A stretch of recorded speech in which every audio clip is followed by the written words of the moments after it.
Pues ya hemos visto que la visión tiene que ver con amar a Dios, amar al prójimo y compartir de Cristo. Y vamos a ver unos pasos para alcanzar esto, para caminar nosotros como cristianos, como hijos de Dios, pero también como iglesia. Fíjate que en la iglesia nosotros celebramos la presencia de Dios porque amamos a Dios. Y ahí en tu recuerdo dice, paso 1, amamos y celebramos la presencia de Dios. En tu casa tú puedes hacerlo, pero también en la iglesia junto con toda la familia de Dios lo podemos hacer. Tenemos un Dios vivo, tenemos un Dios que ha prometido estar con nosotros todos los días y nos llama. Cuando uno conoce a Jesús, uno quiere entregar su vida y servirle. Y Él dice que está en medio de su pueblo y en verdad tú puedes percibir y recibir y gozarte en la presencia de Dios. Entonces, amar y celebrar a Dios es nuestro trabajo como iglesia y es un paso que tenemos que cumplir. Y Jesús dijo en una situación de tentación, en Mateo 4:10 dice, adorarás al Señor tu Dios y sírvele únicamente a Él. Entonces, vamos al paso 2 y cuando nos reunimos como iglesia también nos reunimos en torno a la palabra de Dios. No enseñamos ni tradiciones ni muchas cosas, sino la palabra. Ese es lo importante. Y a eso le llamamos evangelismo, que tiene que ver con compartir las buenas noticias, evangelizar o compartir la palabra de Dios. Fíjate lo que dice Romanos 10, 13 y 14. Dice, pues todo el que invoque el nombre del Señor será salvo, pero ¿cómo pueden ellos invocarlo para que lo salve si no creen en Él? Y lo dice, ¿y cómo pueden creer en Él si nunca han oído de Él? ¿Y cómo pueden oír de Él a menos que alguien se los diga? Entonces en la iglesia nosotros podemos escuchar la palabra de Dios. Nos reunimos en torno a la palabra de Dios y mucha gente puede venir a escuchar la palabra de Dios. Cuando compartimos y lo hacemos porque creo que Dios ama a la gente y entonces compartir la palabra es una expresión del amor a Dios que toca a la gente. También porque Dios manda que lo hagamos y también porque Dios desea que crezcamos. Entre más compartimos la palabra, más gente puede recibirla y puede añadirse y creer y disfrutar esta relación de la que hemos hablado como hijos de Dios. Entonces, cuando compartimos, crecemos espiritualmente y como iglesia también.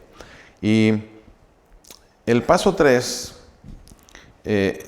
tiene que ver con todo esto, porque como nos reunimos como familia, podemos nosotros desarrollar nuestra relación, nuestra amistad, podemos aprender a convivir y disfrutar de estar juntos como hermanos y en la presencia de Dios. Entonces, el paso 3 dice, desarrollamos identidad en la familia de Dios, amistad.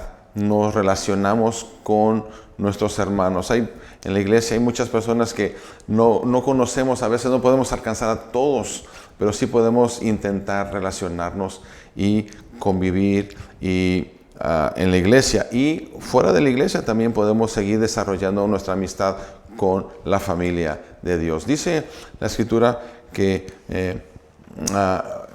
para Dios son importantes las relaciones y la amistad y por eso nosotros buscamos siempre hacer las cosas como familia. Es mejor en familia y tenemos que hacer todo lo posible por eso. El paso 4 dice que buscamos imitar a Cristo intencionalmente y eso tiene que ver con la enseñanza. Jesús dijo, hagan discípulos y enséñenles, porque un discípulo es un aprendiz y yo necesito aprender cómo amar a Dios, cómo amar a mi prójimo, cómo vivir de la manera que Dios quiere y que le agrada. Entonces, necesitamos aprender. Un hijo de Dios tiene que aprender, tiene que recibir instrucción. Y cuando nosotros leemos la Biblia, aprendemos y cuando nos reunimos como iglesia y vamos a cursos, enseñanzas, a predicaciones, podemos aprender. Entonces, Dios ha repartido dones a la iglesia y así dice la Biblia en esta porción, en este recuadro. Ahora bien, Cristo dio los siguientes dones a la iglesia: los apóstoles, los profetas, los evangelistas, los pastores y los maestros. Ellos tienen la responsabilidad de preparar al pueblo de Dios para que lleve a cabo la obra de Dios y edifiquen la iglesia. Así que, es decir, el cuerpo de Cristo. Este proceso continuará hasta que todos alcancemos tal unidad en la fe y el conocimiento del Hijo de Dios, que seamos maduros en el Señor.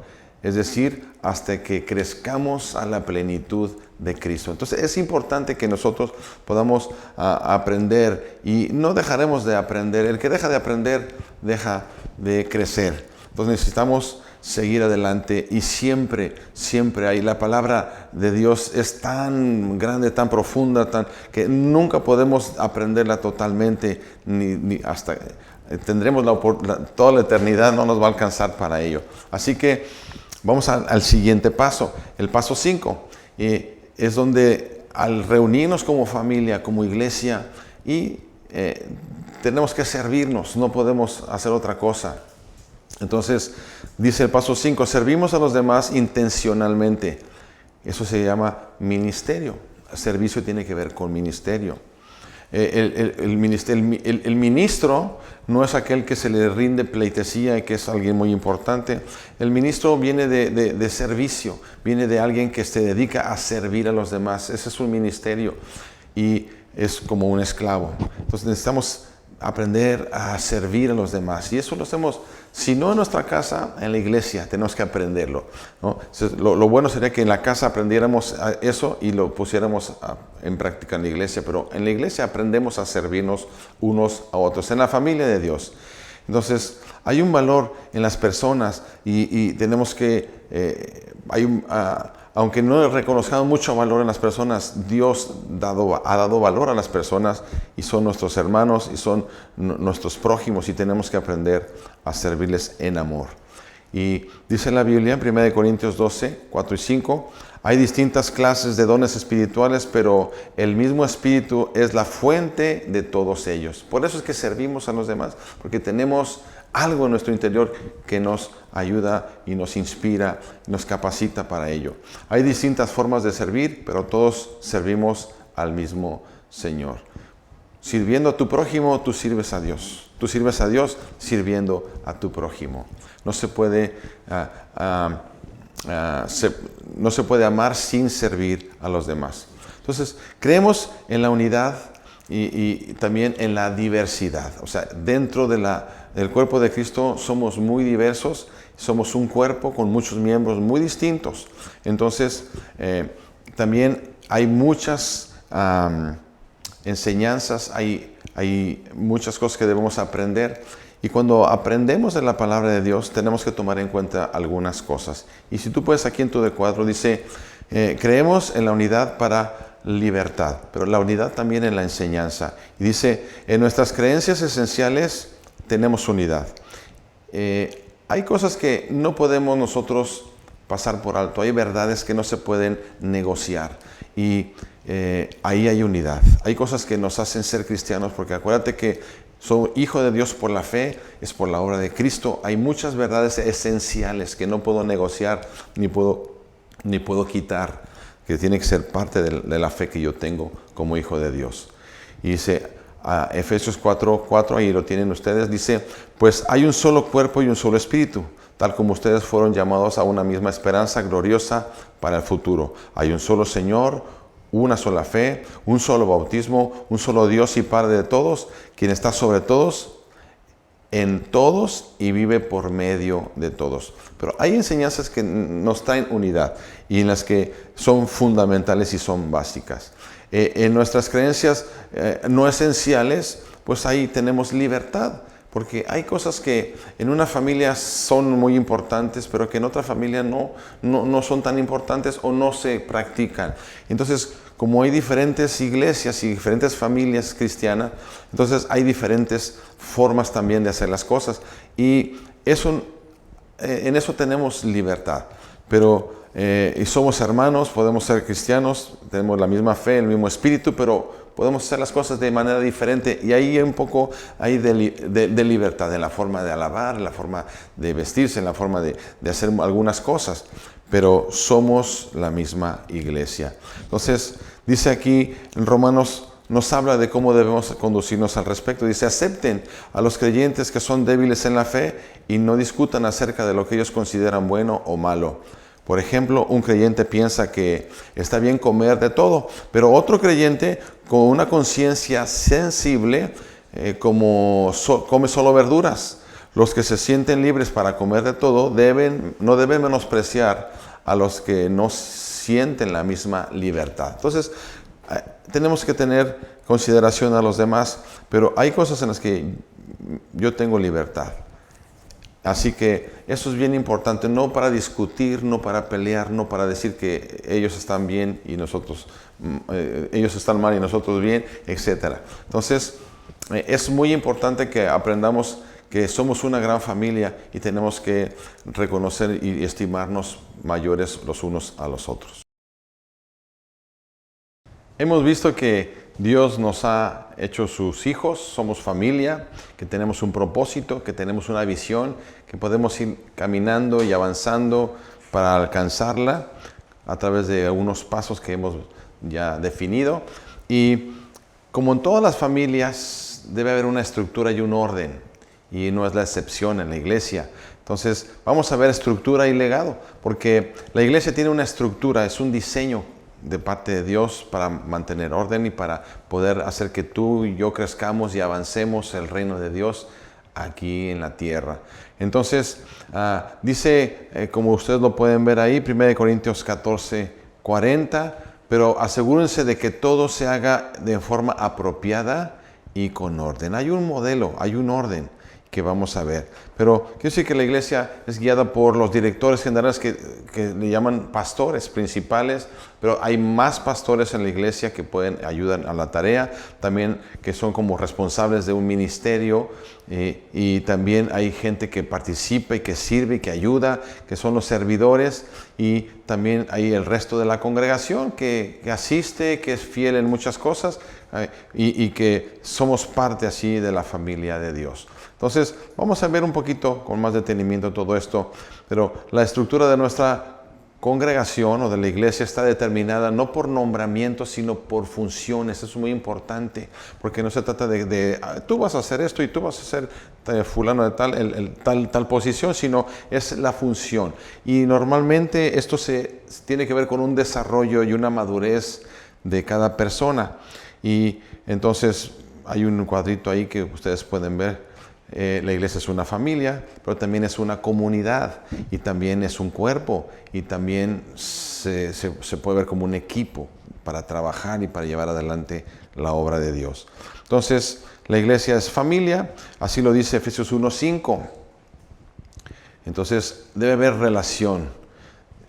Dios nos pone en una relación familiar. Por eso, fíjense que nosotros no nos decimos hermanos en la iglesia porque sabemos que somos hermanos, pero es mejor saber cómo te llamas, saber quién eres, cómo te apellidas, no decir hermano, porque todos somos hermanos, pero a veces eso impide que no nos conozcamos y a veces le da un toque religioso y no vamos más allá en nuestra relación.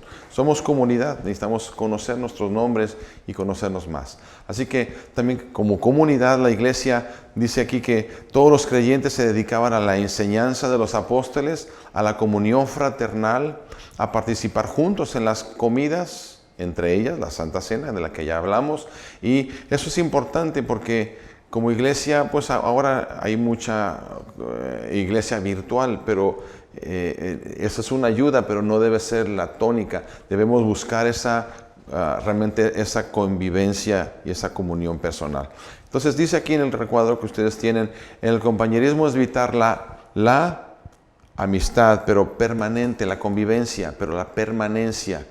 Por eso no se trata de que seas como, vienes un tiempo y luego ya no estás en comunidad y luego vuelves otra vez, y así sucede muchas veces. Pero en el compañerismo evitar la permanencia y que pones ahí amistad y convivencia permanente. Tiene que ser permanente. Si no, no sales en la foto. Si Dios no puede tomar en cuenta a alguien cuando un día está y después no está. Y también dice aquí, buscamos la unidad, no la uniformidad. Somos muy distintos, por eso somos tan ricos, porque somos distintos y toda la diversidad y todas las diferencias nos enriquecen. Así que la iglesia también es un cuerpo y por eso tenemos muchos miembros, hay muchos miembros. Algunos dicen, ¿qué tiene que ver el ojo con el dedo gordo del pie? Somos muy distintos, ¿verdad? Pero somos muy importantes. Romanos 12, 4 y 5 dice, así como nuestro cuerpo tiene muchas partes y cada parte tiene una función específica, el cuerpo de Cristo también. Nosotros somos las diversas partes de un solo cuerpo y nos pertenecemos unos a otros. Nos pertenecemos unos a otros. Y dice aquí, nos importa que cada persona encuentre su lugar en el cuerpo, no fuera del cuerpo. Un miembro del cuerpo separado, ya sabes lo que sucede, ¿verdad?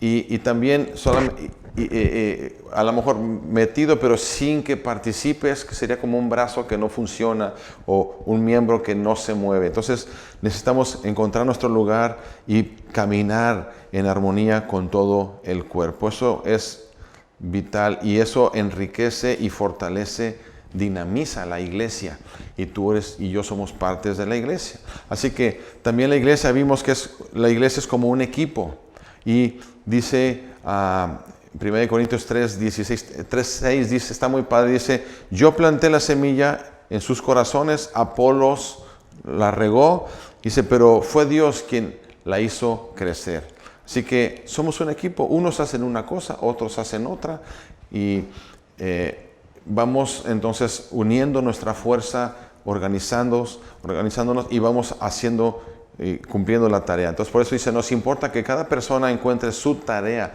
dentro del equipo, su lugar dentro del equipo, su propósito. Somos parte encontramos nuestro lugar, pero también cómo podemos hacer la tarea, qué debemos hacer, es muy importante. Entonces, quiero decirte que la iglesia, ya vimos un poquito el orden, que hay pastores principales, y Dios nos está llamando a crecer. La iglesia es un lugar para crecer en tu vida espiritual, en tu vida emocional, en tu vida total. Es importante. Y la iglesia es guiada por personas que buscan eso y que cuidan y que mantienen que todo esté funcionando bien.